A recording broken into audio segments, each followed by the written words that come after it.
Welcome to Worldwide Broadcast Corporation, WWBC. Trust the experts at WWBC. Don't leave it to chance. Can you describe the learning curve?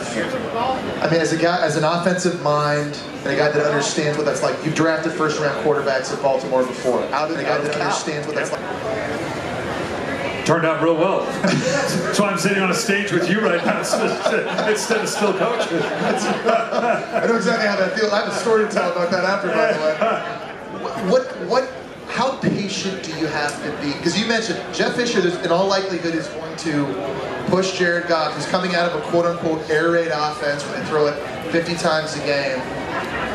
The league doesn't allow you to be patient anymore. In the old days, you'd bring a guy in, he'd mentor for 2 or 3 years with the veteran, then he could step in. The learning curve now, they've got to be able to step in, understanding there's going to be mistakes. You saw it last year with Jameis Winston and Marcus Mariota. Not perfect by any stretch. But what I look for is the game too big for them? And it wasn't for those two. They're going to get better, and they're going to be good quarterbacks. Some guys, you recognize the game just gets big for them. The processing. I remember sitting with Tim Tebow about 3/4 of the way through this first season. I was doing a Denver game. And a great young man, you know, and we're talking about it. I said, well, how's it going? He goes, Coach, I swear to God, they got 12 guys on defense every snap. It's not CFL. It's just because it's a blur. You know, when you hear people, and you could probably speak to this better than I can, but you hear quarterbacks talk about at some point the game slows down. Well, it doesn't really slow down. You just see it clear. It begins to make sense to you. That's a great point. That's the tough one, yeah. Is Ezekiel Elliott worthy of the 5th pick of the draft? Absolutely. He's a heck of a bat. Now, having said that, and this has nothing to do with Ezekiel Elliott, because of what have been able to get over recent years in the 2nd, 3rd round in running backs, you look at guys coming out, Le'Veon Bell, Eddie Lacy, the list goes on and on. The question is, do I take a guy that I can get maybe value in that position? So what I'm saying is, it has nothing to do whether he's a good player or not. Is there better value in taking another position? He's worth a top 5 pick. Would I be inclined to take someone else and take one of those good backs in the 2nd round? Probably, and that's probably where most teams are thinking. It's hard to, you're right, it's such a hard position because LaDainian Tomlinson, I think, went 2 in my draft. Trent Richardson, I think, went 3.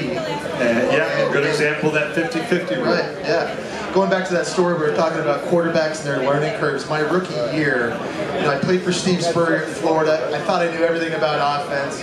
We get to the preseason. We played the Jacksonville Jaguars in the 2nd game, Tom Coughlin, and he just decided that game it was going to be a big cover 2 zone on defense every play. He just wanted to see if his D-line could get off blocks, get to the quarterback.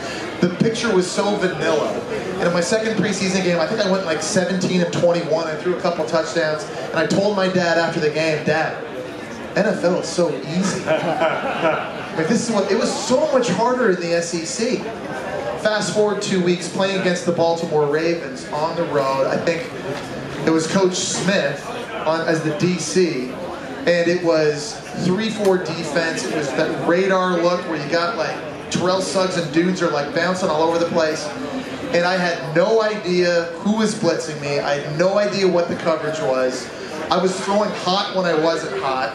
I was getting drilled in the back of the head, balls coming out, and it was literally the worst football game I've ever played in my life, and it was a great wake-up call. It was like that, hey, rookie, welcome to the NFL moment. You're not the only one. We had Eli Manning come in rookie year. I was on that team.